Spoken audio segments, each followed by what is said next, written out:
A NVIDIA mais uma vez introduziu uma nova tecnologia do DLSS e mais uma vez está ansiosa para que todos os gamers aproveitem seus benefícios. Quer dizer, todos que estão dispostos a comprar uma RTX 50.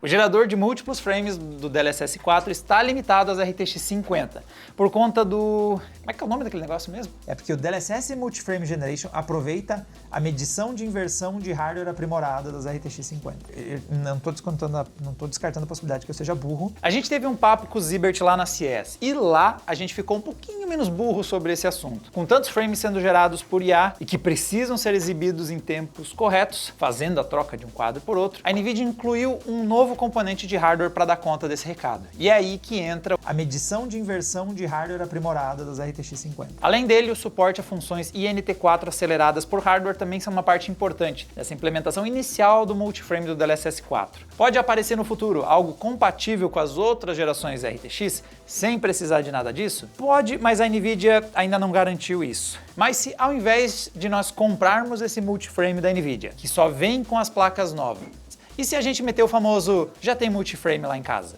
Dá pra gente gerar múltiplos quadros com um software que a gente já testou por aqui, o Lossless Scaling, ou como é mais carinhosamente chamado, o app do patinho. Mas será que fica bom? Será que não vai fazer falta o... Como é que é o nome daquele negócio mesmo? Edição de inversão de hardware. Ou será que esse software, que custa R$17, vai colocar toda a série GeForce RTX 50 pra mamar?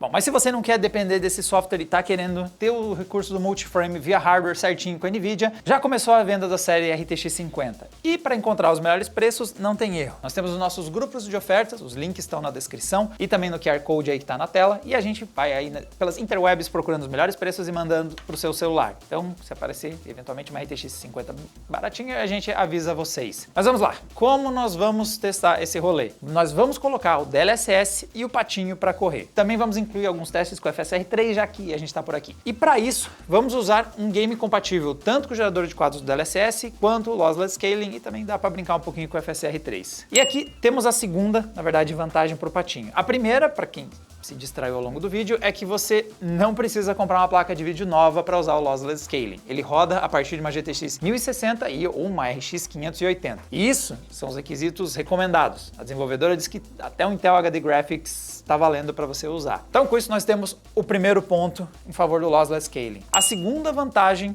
é que ele não depende de compatibilidade do game. Você aplica ele a todo tipo de game sem necessidade do suporte do desenvolvedor. O gerador de quadros do DLSS, ele tem um suporte bem amplo, tem muito game que está dando suporte para ele, mas sempre tem algum título que não se esforça muito em trazer essas tecnologias mais novas do PC, como é o exemplo do recém-lançado aí, o Final Fantasy VII Rebirth, ou alguns games mais antigos que até são populares, mas não estão recebendo muitas atualizações. Um exemplo é o Red Dead Redemption 2. Eu até encontrei que tem como você pôr FrameJ nele, mas é via mods, não é nenhum suporte oficial. Então, na base da gambiarra, o patinho vai mais longe e com isso o placar já fica 2-0 para ele. Então, para os nossos testes, nós vamos usar o Cyberpunk. E esse jogo tem o suporte ao gerador de quadros do DLSS e tem outra coisa que torna ele interessante de testar os geradores de quadro. E a gente já vai explicar para vocês quando estiver fazendo os comparativos. Com o DLSS é ligar o recurso. O único cuidado que você deve ter com o DLSS é que você tem que ter uma taxa de quadro suficiente no jogo antes de ligar o gerador. Então, seu jogo precisa já estar rodando pelo menos uns 50 quadros ou mais. Não adianta querer ligar ele a 30, 20 frames. Você vai ter 50 frames na sua tela, mas a experiência vai ser terrível. Já com o patinho, tem que ter esse mesmo cuidado. Mas aí você também precisa ver que o ideal é travar os frames num valor que garanta uma cadência boa nos quadros. Você não deve, de preferência, usar o upscaling dentro do software do patinho. Se for para usar tecnologias de upscaling, use as que estão dentro do jogo. Aí você abre o jogo, aí você abre o patinho, daí você clica em aplicar, daí você volta para o jogo. Sim, o Lossless Scaling ele tem vários recursos, mas ele também envolve um pouquinho mais de ajustes e também aprender a usar esse software. Então, nessa hora, a integração do DLSS com o jogo conta em favor da NVIDIA, que tem a tecnologia dentro do menu do jogo, configurável com a mesma praticidade que é você fazer qualquer outro ajuste gráfico dentro do jogo. Vamos começar o nosso comparativo olhando a performance. E aqui nós vamos usar de referência uma GeForce RTX 4060 Ti, uma placa ali da meiuca, nem das mais potentes, nem das mais básicas. A qualidade gráfica vai ser com o Ray Tracing, o preset do Ray Tracing no baixo, com o game na resolução Quad HD operando em DLSS no modo qualidade. Nativamente, Nessa configuração, a gente tem pouco mais de 60 frames na maior parte do tempo no trecho que a gente escolheu para fazer os testes. Se a gente liga o gerador de quadros do DLSS, de terceira geração, nós subimos a performance para algo na casa dos 90 FPS. Não é o foco do artigo, mas já que estamos aqui, né? A gente ligou também o FSR para ver como é que fica e a tecnologia da AMD entregou uns 110, quase 120 quadros. Ela conseguiu entregar uma taxa de quadros maior do que o DLSS. O único problema é que o Cyberpunk, para você habilitar o FSR, você tem que habilitar também o upscaling do FSR. Ele não deixa somente usar o gerador de quadros do FSR, então o upscaling não é mais feito pelo DLSS. E qual que é o problema disso? É que o FSR em upscaling ele é bem pior que o DLSS. Tem mais problemas de borda cintilando e, como fica evidente nessa cena, e ele também lida muito pior que o DLSS com transparências. Isso que as transparências já não são um ponto forte do DLSS, mas a tecnologia da NVIDIA se saiu bem melhor, resolveu bem melhor essa cena com essa transparência. Tá, e a performance do patinho? Como eu comentei, o patinho envolve um pouquinho mais de ajuste e um deles é que você deve, de preferência, travar a taxa de quadros. O FSR também, o ideal é você fazer isso também, porque quando você estiver usando o FSR 3 para mais estabilidade também, o ideal é fazer isso. Nós travamos a 60 quadros, já que o game estava relativamente estável acima disso, rodando nativamente, tivemos como resultado algo quase na casa dos 100 quadros. Porém, já no overlay do Lossless Scaling deu para ver que o impacto de habilitar o patinho levou o jogo a rodar nativamente na casa dos 50 frames e não na casa dos 60 como ele estava antes de a gente ligar o gerador de quadros do Lossless Scaling. Então a gente teve que baixar, travar, né, a taxa de quadros em 50 FPS e esse passou a ser o nosso novo limitador da taxa de quadros. E o nível de artefatos? Nenhum dos geradores de quadros é perfeito que a gente testou. Basta olhar com mais atenção os frames para ficar achando variações esquisitas rolando. No Lossless Scaling, por exemplo, dá para ver o defeito clássico dos geradores de quadro, com o algoritmo não sabendo bem o que pôr atrás dos personagens que estão em movimento. Então, quando você vê aquele personagem indo de um frame para outro, ele sai da frente do prédio e o Lossless Scaling nem sempre acerta o que ele devia colocar ali, forma uns artefatos meio esquisitos, parece que está deformando o ar logo ao lado do personagem, é porque ele não soube 100% encaixar o que devia ter ido ali naquela posição. Já no DLSS, temos um fundo melhor atrás dos personagens. O DLSS sai muito bem em saber o que ele tem que pôr quando um personagem saiu da frente do cenário. Então ele não gerou tanto artefato esquisito que no Lossless Scaling. O que ele faz, e bastante, são umas linhas em torno dos personagens se movendo. Então, como pessoas, tem uma espécie de aura em torno dos personagens, alguns traços, você vê as bordas deles levemente irregulares. E também às vezes acontece com alguns elementos do cenário, como esses cabos aí, na lateral aí dessa imagem, você vê que eles também estão deixando uns certos traços em torno deles à medida que eles vão se deslocando. Então o DLSS deixa lá seus artefatos aqui ou ali, mas eu acho eles bem mais discretos que os artefatos do Lossless Scaling. E o FSR? Até que a tecnologia da AMD não se sai mal, tá? Ela tem um defeito parecido com o DLSS, mas ele aparece de forma diferente. Então ele tem um defeito na borda dos personagens se movendo, elas ficam um pouco estranhas, mas o resultado final também é aceitável, é melhor que o do Lossless Scaling. É um artefato que não afeta a maior parte do frame. Diferente da NVIDIA, as bordas também não são tão definidas, aqueles traços em torno dos personagens, mas está ali o artefato e ele tem um efeito mais pontilhado, mas dá para perceber essa irregularidade em torno de algumas coisas. No fim, acredito que o serviço do DLSS é o melhor e o do FSR também, na verdade, é bastante bom. As duas tecnologias se saem muito bem em gerar quadros. O gerador de quadros do FSR, ele acaba perdendo qualidade porque ele tem que usar o upscaling do FSR também. Então ele acaba perdendo um pouco de qualidade ao longo do caminho, mas eu acho que o resultado dele também é bem aceitável. Então é melhor vocês usarem o gerador de quadros do Lossless Scaling só nos games ou nos hardwares que não estão te dando suporte a nenhum gerador de quadros. Você não tem no game suporte ao DLSS 3, nem ao FSR 3, ou sua placa não dá suporte ao DLSS 3, né? Tem games que só dão gerador de quadros da NVIDIA. Você não tem suporte a essas tecnologias, aí é hora de você usar o Lossless Scaling para trazer esse recurso para o game que você está jogando. Por entregar mais qualidade, mais um gol para a NVIDIA. Ok, mas hora de fazer as RTX 50 chorar. Nós vamos ligar o gerador de múltiplos frames do Lossless Scaling. Essa tecnologia está disponível somente nas RTX 50, então os donos da RTX 40 e 30 eles não têm suporte a esses múltiplos frames feitos por IA. Com o Lossless Scaling nós subimos para X4, ou seja, para cada frame gerado pelo jogo, a IA, o software do Lossless Scaling vai inserir mais 3 gerados por IA entre eles. Então vai ser um frame do jogo, 3 IA, um frame do jogo, 3 via IA e tudo mais. O software deixa você azucrinar e ir bem mais longe, tá? Ele deixa você pôr até 19 quadros feitos por IA, que a gente provavelmente vai testar. Eu vou querer ver como fica. Mas o primeiro impacto, então, quando você liga mais quadros gerados por IA, é na performance. Agora a gente não consegue mais nem os 50 frames que a gente tinha antes. O gameplay foi a parte nativa dele, os quadros realmente renderizados do jogo, caiu para 45. Isso mostra que quanto mais a gente sobe os quadros gerados, mais a gente vai penalizando a performance do sistema. Afinal de contas, faz sentido. Você está gerando quadros por IA e você está usando recursos do sistema para criar esses quadros, é menos recursos do sistema para entregar mais taxas de quadro. Então agora a gente teve que baixar para a nova realidade, a gente travou os quadros gerados para 45 e passamos a ter uns 180 frames com os quadros gerados ao total. E agora, galera, a treta ficou séria. Porque agora a gente tem um intervalo maior de quadros sendo feitos pela IA. Ficou bem mais complicado manter a qualidade. Deu para sentir essa diferença. A maior parte do tempo dá para perceber bem em torno, especialmente da arma, com o mundo ficando meio borrado e indefinido atrás dos movimentos dela. E aqui, por isso que o Cyberpunk é legal para esse comparativo. O Cyberpunk tem a questão de ser um jogo em primeira pessoa, então às vezes coisas surgem muito brusca na tela, então a mão do personagem surge de forma muito brusca, o personagem aparece na sua frente do nada e aí o gerador de quadros precisa trabalhar com uma coisa que não está no quadro e surge do nada no próximo. É difícil trabalhar, fazer uma interpolação entre nada e algo rolando na tela. Olhando agora como fica com os 3 quadros gerados, né, o modo 4x do Lost Scaling, a gente percebe bem como atrás da arma começa a surgir bastante artefato, à medida que ela se move, à medida que o personagem puxa a arma para cima, corre com ela balançando, tudo isso vai deixando bastante instabilidade. E, na verdade, agora a gente consegue ver defeitos maiores. Então, por exemplo, às vezes o HUD começa a dar umas derretidas, ou o mapa no canto começa a escorrer pro lado dele. Aqui a gente começa a ter um exemplo de limitações de quando a gente vai longe demais no gerador de quadros. Dá para ver o personagem, que ele passa próximo demais da câmera, ele meio que dá uma derretida, porque ele tem múltiplos frames problemáticos até o frame do motor feito pelo motor do jogo aparecer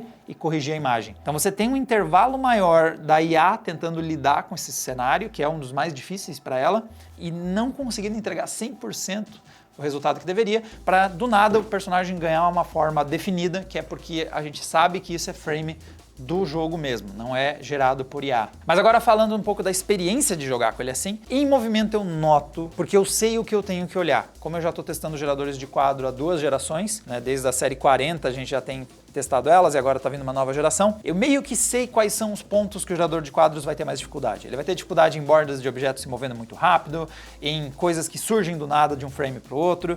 Então meu olho está um pouquinho treinado para procurar esses problemas. Se você para e joga, o 4x do Lossless Scale não é ruim. Ele fica bem fluido mesmo, porque por mais que aquele personagem passando na frente da tela esteja meio desfocado, são alguns milissegundos dessa imagem de desfoque que já te deu uma imagem fluida, pelo menos, apesar da forma dele estar um pouco indefinida, ele teve 3 frames dele aparecendo na sua tela antes dele aparecer de verdade, que é como seria se a gente não usasse os múltiplos quadros, né? Que seria ele não aparecendo e ele aparecendo. Então a fluidez da imagem fica melhor. Isso é um ponto positivo. Então você joga e realmente a taxa de quadros é sensivelmente mais alta. E os artefatos estão lá, eu acho eles com facilidade, não acho que todos que fossem jogar, alguns de vocês vendo esse vídeo, talvez vocês não perceberiam tanto esses problemas quanto eu que fico reparando. Mas eles estão lá e estão num nível mais alto do que a gente vê nas RTX 40 gerando apenas um frame. Então realmente a gente começa a ver as limitações de fazer muitos quadros via IA, é muito do tempo, dando oportunidade de artefatos aparecerem na sua tela, até serem substituídos por um quadro do jogo sem artefatos. E como vai ser o gerador de quadros múltiplos da NVIDIA? A gente vai ter que esperar a primeira RTX 50 chegar por aqui.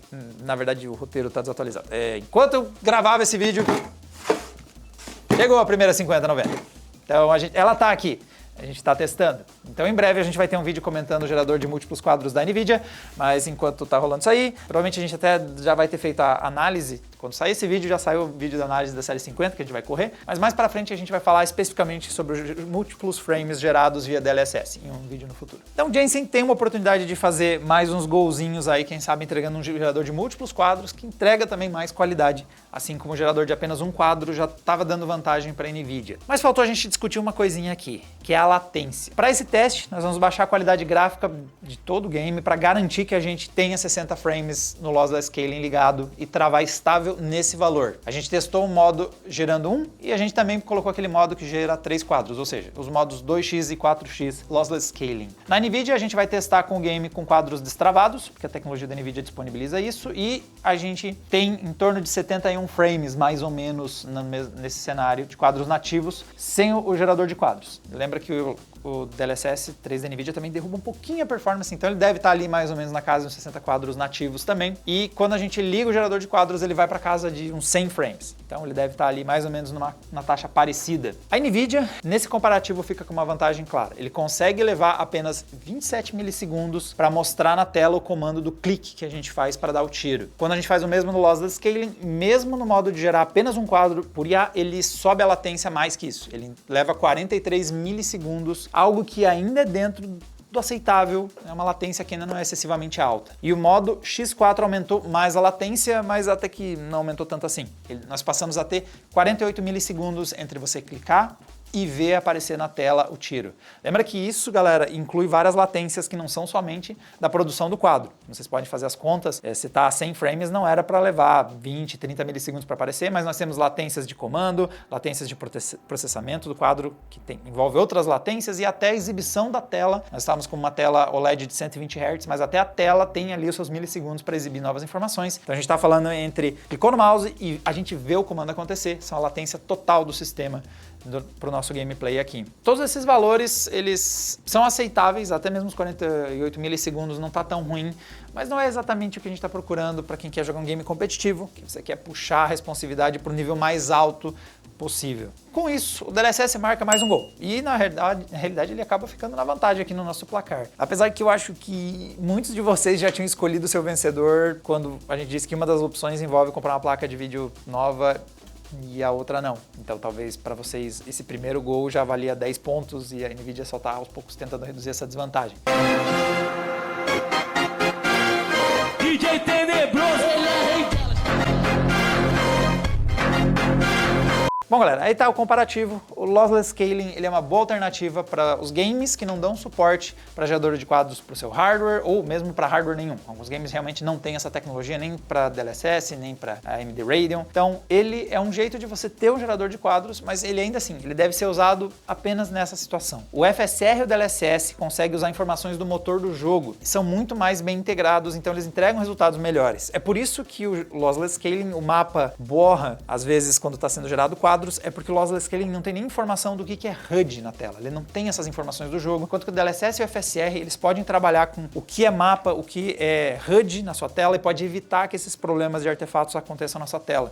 Então é uma vantagem muito grande você poder usar informações do jogo quando você está gerando esses quadros por IA. Mas se você não tem nenhuma das duas tecnologias, ou por exemplo o jogo só trouxe o gerador de quadros do DLSS e você é dono de uma Radeon ou de uma RTX um pouco mais antiga, é um jeito de você alcançar mais fluidez no seu game sem necessariamente ter que comprar uma placa de vídeo nova. E no momento que eu gravo esse vídeo, como eu disse, a galera tá lá na bancada de testes rodando as coisas com a RTX 5090, possivelmente outra 5080 a caminho. As coisas estão chegando agora, enquanto eu gravo o vídeo. Então, eu devo ter mais novidades e vai ser interessante a gente testar, ver o quanto a NVIDIA vai conseguir entregar talvez resultados mais consistentes na hora de entregar múltiplos frames comparado com o Lossless Scaling.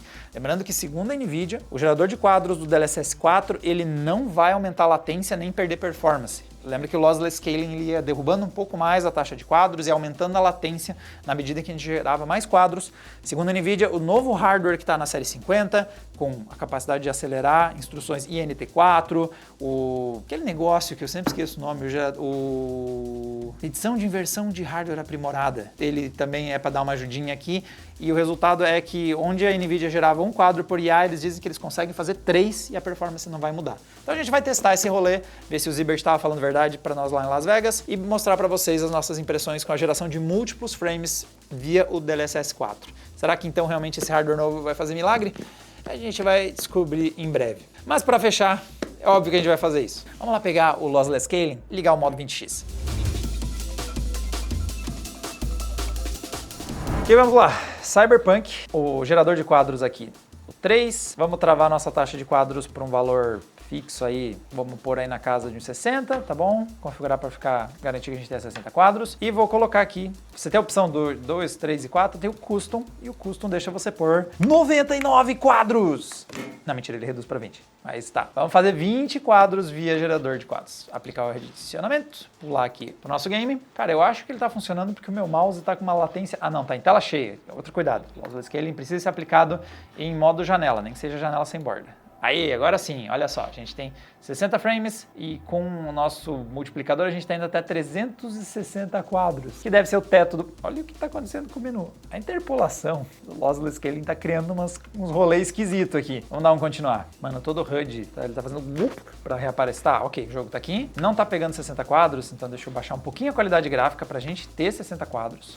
Então, vou pôr no modo ultra desempenho aqui. Ok, o motor do jogo tá gerando 60. Ó, olhando a cidade tá... As bordas tão estranhas, mas tá normal, mais ou menos. Vamos se mover. É um sonho estranho.